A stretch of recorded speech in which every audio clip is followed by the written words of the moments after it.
প্রত্যেকদিন তো মা তোমার সব কিছু এগিয়ে দেয়, আর আজকে তো মায়ের সাথে দেখা না করে চলে যাচ্ছি না। এমনকি সকালেও নাস্তা টেবিলে গেলে না নাস্তা করার জন্য। আরে বোকা, সবসময় কি একতালে চলে? আজকে অফিসে একটা ইম্পর্টেন্ট কাজ আছে, তাই একটু তাড়াহুড়া করেছি, এই আর কি। শোনো ভাইয়া, ভাবিও তো কিছু খেয়াল করেনি, কিন্তু মা ঠিকই খেয়াল করছে। মা তোমার রুমে গিয়ে খোঁজ নিচ্ছে যে তুমি কিছু ফেলে আসছো কিনা, মোবাইল, চশমা, মানি ব্যাগ কিছু একটা। মা গিয়ে দেখে তুমি মানি ব্যাগ রেখে চলে আসছো। মা দৌড়ে আমাকে ডাক দিল, বলো যা দৌড়ে গিয়ে তোর ভাইয়াকে এই মানি ব্যাগটা দিয়ে আয়, না হলে অফিসে যাবে কিভাবে, সিএনজি ভাড়া দেবে কিভাবে, আসবে কিভাবে, বা ছেলে মানুষ বাইরে কোনো টাকার প্রয়োজন পড়তে পারে, সে তো বিপদে পড়বে। তোমার যাতে কষ্ট না হয় এই জন্য মা আমাকে কাছে দৌড়ে গিয়ে মানি ব্যাগটা তোর ভাইয়াকে দিয়ে আয়, তাই আমি যাচ্ছিলাম। আরে আমি তো বেখেয়ালে মানিব্যাগ ছাড়াই রওনা দিয়েছি।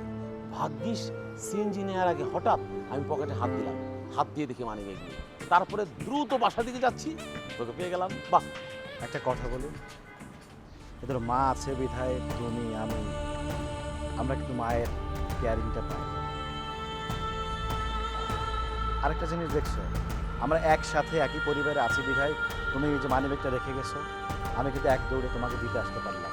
আর তুমি যখন ভাবিকে নিয়ে অন্য ফ্ল্যাটে চলে যাবা, তখন এই মার কেয়ারিংটা মিস করবা না। আর এইসব আজাইরা পেঁচা কেন করতেছিস? এগুলো ফালতু সেন্টিমেন্টাল কথাবার্তা, আমাকে বোঝানোর কোনো দরকার নাই। যদি বোঝাতে ইচ্ছা হয় মাকে যেয়ে বোঝা। আচ্ছা রাফি, তুই বল, আমি কি স্বার্থপর ছেলে? আমি সবসময় ফ্যামিলির কথা চিন্তা করিনি। আমি সবাইকে নিয়ে থাকতে চাই। এই যে আমি যে ফ্ল্যাটটা বিক্রি করার সিদ্ধান্ত নিয়েছি, কেন নিয়েছি? শুধু কি আমার জন্য না, সবার জন্য। ফ্ল্যাটটা যদি ভালো ভালো বিক্রি করতে পারি, তাহলে 1/3 টাকা গুনে গুনে তোর হাতে তুলে দেবো। তুই তো একটা বেকার ছেলে, চাকরি বাকরি আদৌ পাবি কিনা তার কোনো নিশ্চয়তা নেই। এই টাকাগুলো নিয়ে তুই সুন্দর করে একটা বিজনেস স্টার্ট করবি।